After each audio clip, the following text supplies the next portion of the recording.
Hello viewers, কেমন আছেন আপনারা? আশা করি সকলেই ভালো আছেন। আজকের টিউটোরিয়ালে আমরা আলোচনা করব এমএস এক্সেল এর একটি অ্যাডভান্স ফিচার টাইমলাইন সম্পর্কে। ভিডিওতে যাওয়ার আগে আপনাদের কাছে অনুরোধ, আপনি যদি চ্যানেলে নতুন হয়ে থাকেন তাহলে চ্যানেলটিকে অবশ্যই সাবস্ক্রাইব করবেন এবং পাশের নোটিফিকেশন বেল আইকনে ক্লিক করবেন পরবর্তী ভিডিও নোটিফিকেশন পাওয়ার জন্য।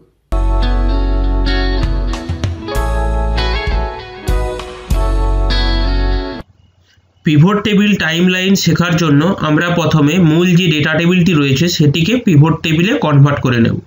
পিভট টেবিলে কনভার্ট করার জন্য ডেটা টেবিলের যে কোনো একটি সেলে কার্সারটিকে রেখে ইনসার্ট মেনু থেকে পিভট টেবিলে ক্লিক করব। পিভট টেবিলে ক্লিক করলে ক্রিয়েট পিভট টেবিলের ডায়লগ বক্স ওপেন হবে। সেখান থেকে দুটো জিনিস চুজ করতে হয়, একটা হচ্ছে পিভট টেবিলের ডেটা রেঞ্জ যেটা অলরেডি সিলেক্ট করা আছে, এবং আর একটা হচ্ছে পিভট টেবিলটি কোথায় তৈরি হবে।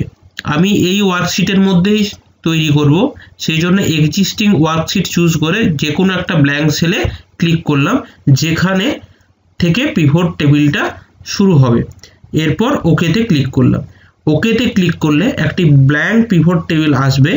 এরপর আমরা যে সমস্ত ফিল্ডগুলোকে রো বা কলাম বরাবর এবং ভ্যালুতে নিতে চাই সেখানে নিয়ে নেব। এখানে আমি ডেটকে রো ওয়াইজ এবং প্রোডাক্টকে কলাম ওয়াইজ এবং নাম্বার অফ সেলসকে ভ্যালুতে নিলাম। টাইমলাইন হলো ডেট ফিল্টার।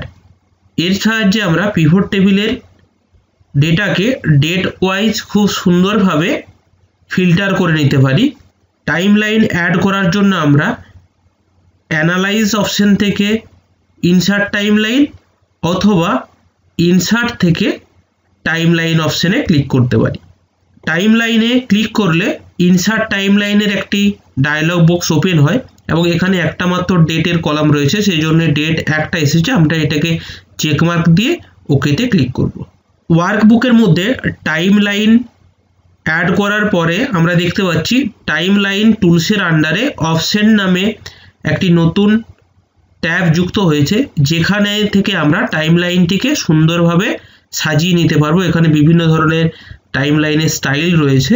আমরা যে টাইমলাইনের স্টাইলটাকে পছন্দ সেই টাইমলাইনের স্টাইলটাকে এখানে নিতে পারবো। এছাড়া টাইমলাইনের ক্যাপশন চাইলে এখানে চেঞ্জ করে নিতে পারি। এখানে দুটো টাইমলাইন থাকলে সেগুলোকে ব্রিং টু ফ্রন্ট বা সেন্ড টু ব্যাকওয়ার্ড করতে পারি।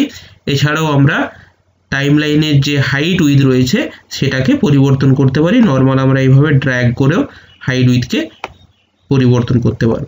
এখানে অল পিরিয়ডের ডেটা দেখাচ্ছে। আমি সাপোজ 2020 সালের জানুয়ারি মাসের ডেটাকে ফিল্টার করতে চাইছি। এখানে জানুয়ারি মাসের যে অপশনটা রয়েছে এখানে ক্লিক করব। তো দেখতে পাচ্ছি এখানে শুধুমাত্র জানুয়ারি 2020 যে ডেটাগুলো রয়েছে সেগুলোই এখানে শো করছে। একইভাবে আমরা এই সিলেকশনটাকে যদি আমরা বাড়াই, সাপোজ এখানে মার্চ পর্যন্ত করলাম, তো এখানে আমরা দেখতে পাবো যে মার্চ পর্যন্ত ডেটাগুলোকে শো করছে। তো একইভাবে আমরা এখানে মাস ওয়াইজ ছাড়া ইয়ার ওয়াইজ, কোয়ার্টার ওয়াইজ এবং ডে ওয়াইজ ডেটাগুলোকে ফিল্টার করে নিতে পারি। টাইমলাইনের ফিল্টার ক্লিয়ার করার জন্য এখানে ক্লিয়ারের যে অপশন রয়েছে এই অপশানে ক্লিক করতে হবে। সাপোজ কোয়ার্টার ওয়াইজ করি, তো এখানে টোটাল কোয়ার্টারগুলো 20 সাল এবং 21 সালের কোয়ার্টারগুলো দেখাচ্ছে।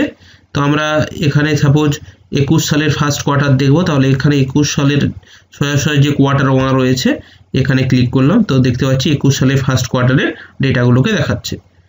এছাড়াও আমরা কিবোর্ডের অল্ট সি কি প্রেস করেও ফিল্টারকে ক্লিয়ার করতে পারি। আজকের ভিডিও এ পর্যন্তই। ভিডিওটিকে ভালো লেগে থাকলে অবশ্যই লাইক, কমেন্ট এবং বন্ধুদের সাথে শেয়ার করবেন। খুব শীঘ্রই আসছি নতুন একটি ভিডিও নিয়ে।